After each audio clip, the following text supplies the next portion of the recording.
매일 새벽 에스라 말씀을 읽고 있습니다. 오늘 읽은 말씀은 그 에스라서의 결론인데 읽기조차도 어려운 이름들이 기록된 이 말씀을 보면서 한 절도 빠짐없이 성경을 읽고 그 속에 하나님의 뜻이 있다고 생각하고 설교하는 강해 설교자인 저 같은 경우는 이 말씀을 가지고 어떻게 말씀을 전할 수 있을까 참 난감합니다. 이런 말씀을 만나면 우리 인생에도 그럴 때 있지 않습니까? 드라마틱한 순간도 있지만 때로는 몸이 건조한 순간을 만날 때도 있습니다. 도대체 이런 삶의 의미는 무엇인가 그런 생각할 때가 있을 겁니다. 하지만 그 반복되는 지루한 일상생활 속에서도 행복을 건져 올리는 것처럼 무슨 뜻인지 이해하기 어려운 이 말씀 속에서도 하나님의 귀한 메시지를 발견할 수 있는 저와 여러분들이 될 수 있기를 주님의 이름으로 축복드립니다. 이 수많은 명단, 읽기조차 어려운 명단 속에 담긴 의미는 무엇일까요? 우리 그런 의미에서 에스겔 10장 44절을 다시 한번 그 뜻을 생각하면서 읽어보겠습니다. 시작. 이상은 모두 이방 여인을 취한 자라. 그 중에 자녀를 낳은 여인도 있었더라. 아멘. 이 말씀에 나오는 사람들은 한마디로 죄인들의 명단입니다. 어떤 죄를 졌다 그러니까 이방 여인을 취한 죄를 졌다 이렇게 말합니다. 여기서 이방 여인을 취했다는 것은 요즘으로 다른 나라 사람들과 결혼하는 그런 순혈주의를 말하는 것이 아닙니다. 여기에는 아주 깊은 뜻이 담겨져 있습니다. 세 가지로 살펴볼 수 있는데 첫 번째로 이들의 죄는 어떤 죄냐? 하나님의 말씀을 거역한 죄입니다. 에스라 9장 10절에 보면 우리가 주의 계명을 배반했습니다 그러는데 하나님께서 순전하고 온전한 신앙을 지키라고 명령하셨습니다.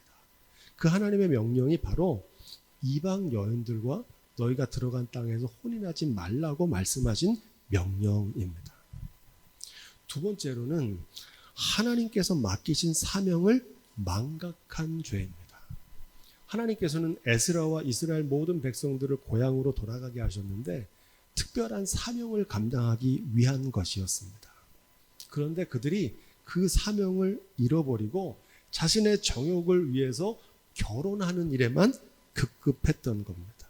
예수님께서 이런 비유로 말씀하셨습니다. 어떤 부자가 큰 잔치에 사람들을 초대했습니다.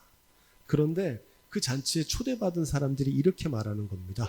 죄송합니다. 저는 잔치에 못 갑니다. 장가도 가야 되고요. 소도 사야 되고요. 농가밭에 나가서 할 일이 너무 많아가지고 죄송해요. 저는 잔치 못 갑니다. 이 천국 잔치의 비유는 주님께서 마련하신 잔치에 다른 일로 분주해서 참여하지 못하는 모습을 말합니다. 그 첫 번째 사유가 뭐였습니까? 장가 가야 된다는 겁니다. 혼인해야 되는 게 더 바빠서 천국 잔치 못 가겠다는 겁니다. 농가밭에 나가서 할 일이 너무 많아가지고 예배 참석 못 하겠다는 말입니다. 요즘으로 바꿔 말하면 삶의 우선순위를 잃어버린 죄입니다. 먼저 그 나라와 그 의를 구해야 되는데 하나님께서 맡기신 사명은 제쳐두고 예배하는 일에 가장 삶의 우선순위를 둬야 되는데 예배는 제쳐두고 다른 일에 분주했던 모습을 가리킵니다. 세 번째로는 하나님의 은혜를 잃어버린 죄입니다. 에스라 8장 31절에 보면 그들을 하나님께서 하나님의 손으로 도우사 대적의 길에서 매복한 자의 손에서 건지셨다 이렇게 말합니다. 바벨론 땅에서부터 예루살렘으로 올 때까지 많은 어려움이 있었는데 하나님의 놀라운 은혜로 그 예루살렘에 정착하게 된 겁니다. 그런데 그 은혜를 잊어버리고 거기서 이방 여인들과 혼인하기에 바빴던 겁니다. 한마디로 예전의 모습으로 되돌아간 겁니다. 죄로 인해서 문둥병이 걸렸는데 예수님 고쳐주셨거든요. 그런데 치유받고서 다시 예전의 모습으로 돌아가는 겁니다. 현장에서 가늠하다 붙들려 돌에 맞게 생겨서 예수님께서 용서해 주셨더니 그 용서함 받아서 다시 그 가늠하는 자리로 돌아가는 겁니다. 이게 이스라엘의 죄악이었습니다. 치유받는 게 중요한 게 아니라 치유받으신 분들은 치유받은 자로 합당한 삶을 사는 데까지 나가야 될 줄로 믿습니다. 축복. 축복을 받는 게 중요한 게 아닙니다.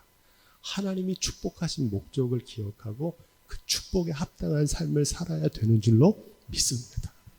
명단에 기록된 사람들은 바로 이런 죄를 저질렀던 이스라엘 백성들의 이름들입니다. 하나님의 말씀을 거역하고 하나님께서 맡기신 사명을 망각하고 하나님의 은혜를 잃어버린 죄를 저질렀던 겁니다. 그게 이방 여인을 취한 모습으로 드러난 거예요. 하나님께서 맡기신 사명은 약속의 땅에 들어가서 결혼하고 농사하고 잘 먹고 잘 사는 게 아니고, 그래서 그들을 약속의 땅에 보낸 게 아니라 하나님의 귀한 사명 감당하라고 보내셨는데 그 사명을 까맣게 잊어버린 죄악을 말합니다. 왜 에스라의 결론은 이 죄인들의 명단을 기록하는 장면으로 끝날까요? 여기 아주 중요한 의미가 있습니다. 사실은 이 말씀에 나오는 죄인들은 단순한 죄인들의 명단이 아니라 돌이켜 회개하고 용서받은 죄인들의 명단인 줄로 믿습니다. 여기에 비밀이 있어요. 이 사람들은 그냥 단순히 그 죄를 저지르고 끝난 사람들이 아니라 그 죄악에서 돌이켜 회개한 사람들의 명단이라는 겁니다. 우리 에스라 10장 11절로 12절을 함께 읽어보겠습니다. 이제 너희 열조의 하나님 앞에서 죄를 자복하고 그 뜻대로 행하여 이 땅 족속들과 이방 여인을 끊어버리라. 회 무리가 큰 소리로 대답하여 가로되 당신의 말씀대로 우리가 마땅히 행할 것이니이다. 아멘. 에스라가 이 죄악을 회개하라고 촉구할 때 이스라엘 모든 백성들이 우리가 그 말씀대로 돌이켜 회개하겠습니다. 그리고 회개에 합당한 열매를 맺은 겁니다. 이스라엘 백성들의 죄가 문제가 아니라 그 죄를 돌이켜 회개하지 않는 것이 문제입니다. 우리 주님 앞에는 용서받지 못할 죄가 없는 줄로 믿습니다. 우리의 죄악이 가벼워서가 아니라 우리 죄보다 주님의 은혜가 더 크시기 때문입니다. 오직 하나 용서받지 못하는 죄가 있습니다. 어떤 죄입니까? 회개하지 않는 죄는 용서받지 못합니다. 만일 우리가 우리 죄를 자백하면 저는 미쁘시고 의로우사 우리 죄를 사하시며 모든 불의에서 우리를 깨끗게 하실 줄로 믿습니다. 우리가 회개할 때 이 말씀대로 우리의 죄를 사해 주실 줄로 믿습니다. 마태복음 9장 12절로 13절 말씀, 우리가 읽은 말씀은 이 회개의 의미에 대해서 더 구체적으로 우리에게 가르쳐 줍니다. 건강한 자에게는 의원이 쓸데없고 병든 자에게 쓸데있다. 이건 무슨 말씀입니까? 자신의 병을 인정할 때 치유가 시작된다는 겁니다. 병든 게 문제가 아닙니다. 누구나 병들 수 있어요. 하지만 자신이 병들었다는 사실을 인정할 때 의사의 치료가 시작되는 줄로 믿습니다. 그 얘기를 하는 거예요. 누가 깨끗한 사람입니까? 자신의 더러움을 날마다 자각하고 자주 씻는 사람이 깨끗한 사람인 줄로 믿습니다. 누가 지혜로운 사람입니까? 세상의 모든 걸 다 알고 있다는 사람이 지혜로운 사람이 아닙니다. 자신이 아는 것과 모르는 것을 구분할 줄 아는 사람. 자신의 무지를 아는 사람이 진정으로 지혜로운 사람인 줄로 믿습니다. 무슨 얘기 하려고 하는 겁니까? 여러분, 누가 의로운 사람일까요? 죄 없는 사람. 그 사람이 의인이 아닙니다. 오늘 성경에 예수님 말씀하시는 건 스스로 의롭다고 착각하는 사람이 있어요. 스스로 의로운 척을 하는 사람이 있어요. 그런 사람이 의로운 게 아니라 주님 앞에서 자신의 죄를 자각하고 회개하고 용서받은 사람이 의인인 줄로 믿습니다. 이게 성경이 말하는 의인이에요. 그러면서 예수님께서 이렇게 말씀하십니다. 내가 의인을 부르러 온 것이 아니고 죄인을 부르러 왔노라. 여기 아주 중요한 의미가 있습니다. 의인들에게는 스스로 의롭다고 생각하는 사람들에겐 예수님이 필요 없다는 거예요. 가득 채워진 물잔을 다시 깨끗한 물로 채울 수 있는 방법은 없습니다. 자신이 병들었다는 걸 인정하지 않는 사람을 치유할 방법이 없고요. 자기가 모든 걸 다 알고 있는 사람을 가르칠 방법이 없습니다. 스스로 의롭다고 생각하는 사람을 회개하고 용서할 길이 없는 것과 마찬가지입니다.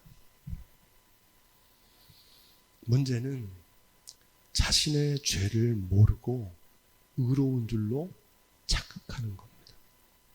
이런 사람을 새롭게 할 수 있는 방법은 없습니다. 바라기는 저와 여러분들이 이러한 자리에 서지 않기를 주님의 이름으로 축복드립니다.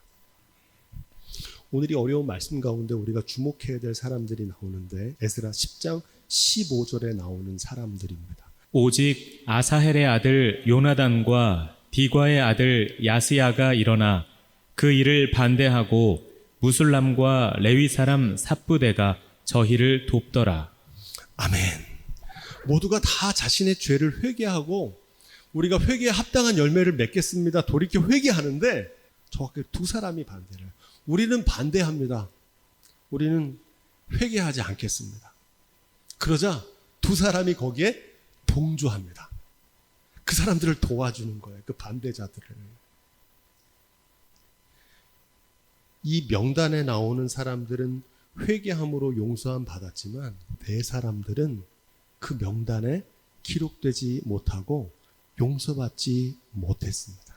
바라기는 저와 여러분들이 이 자리에 서지 않기를 주님의 이름으로 부탁드립니다. 그런데 이 네 명의 사람 중에 이 명단에 나오는 사람이 있습니다. 29절 시작. 바니 자손 중 무술람과 말룩과 아다야와 야숫과 스알과 여레모시오. 아멘. 무술람이라고 하는 이름이 나옵니다.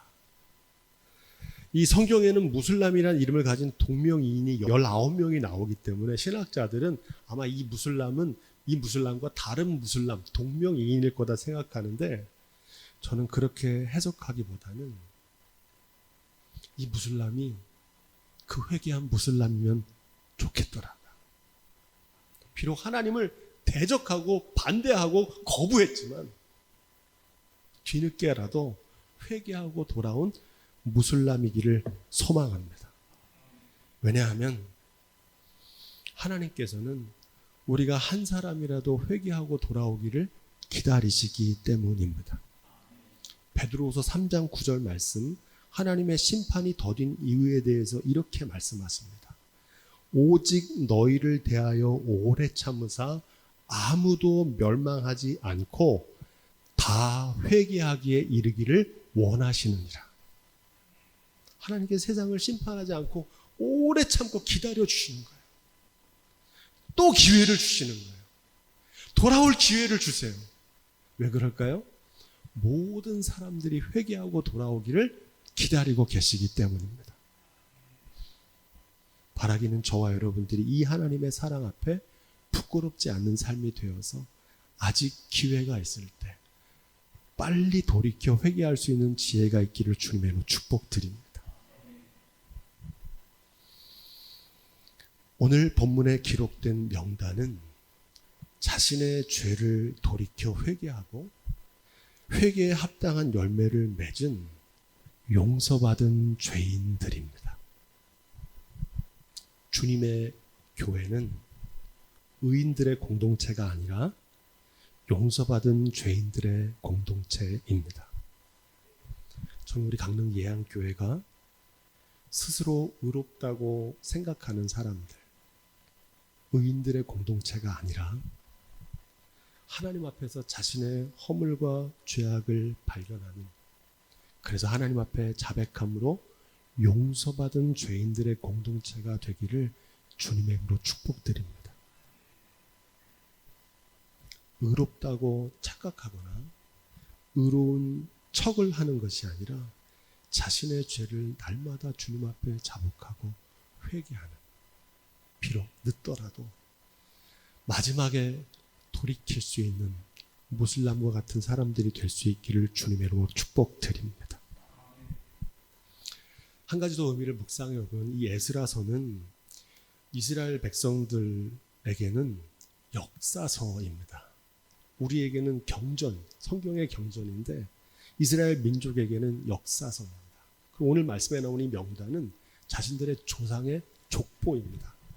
그래서 우리는 이 이름들이 낯설지만 이스라엘 후손들 입장에서 볼 때 이 명단에 어떤 족속이 들어갔고 거기에 누구 이름이 들어갔는지를 관심 있게 보게 되는 것과 마찬가지입니다. 중요한 사실은 우리의 이름이 후손들에게 영원히 기록되고 있다는 사실입니다.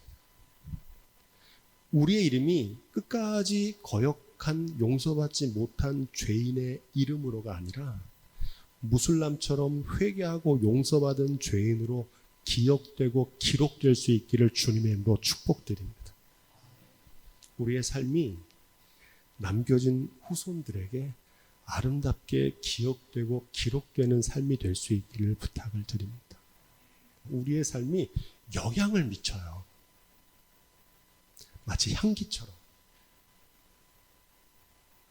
우리의 삶이 다른 누군가에게 좋은 믿음의 본보기가 되는 삶이 될 수 있기를 주님의 이름으로 축복드립니다.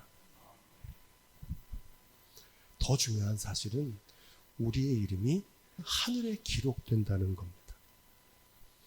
우리의 이름이 어디에 기록되는지 계시록 20장 12절 말씀은 분명하게 증거합니다. 내가 보니 죽은 자들이 물론 대소하고 그 보좌 앞에 섰는데, 그 보좌는 어디입니까? 하나님의 심판대입니다.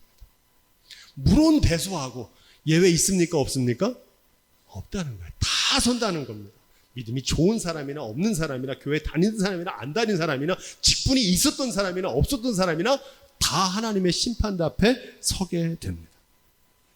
책들이 펴 있고 또 다른 책이 펴졌으니 곧 생명책이라. 책들이 펴져 있다고 그러는데 그 책을 세 권이라고 말씀드렸죠. 첫째 책은 심판의 책입니다. 두 번째 책은 어떤 책입니까? 말라기서에 나오는 여호와를 기념하는 기념책. 하나님을 경외하는 사람들의 이름이 써 있는 책입니다. 바라기는 그 책에 이름이 쓰여지기를 축복드립니다. 근데 그 책은 아무나 쓰진 않아요. 그건 하나님 경외하는 사람들만 쓰는 책이에요. 세 번째 책이 중요한데 어떤 책입니까? 생명책입니다.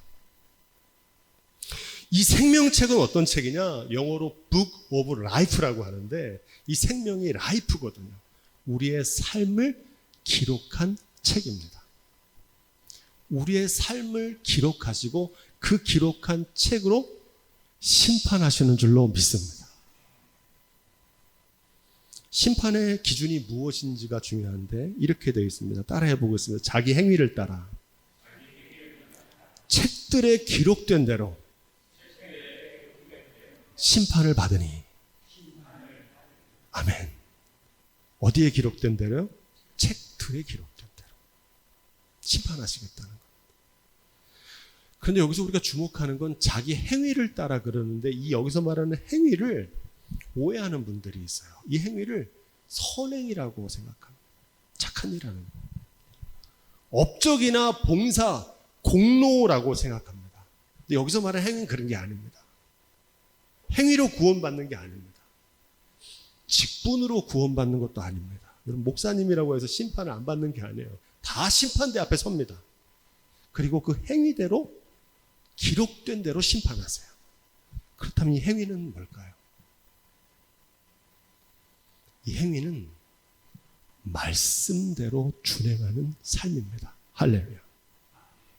하나님 심판대에서 뭘 보시냐? 우리의 행위대로 심판하시는데 이 행위는 말씀대로 준행했는지 말씀대로 준행하지 않았는지를 판가름하시는 줄로 믿습니다.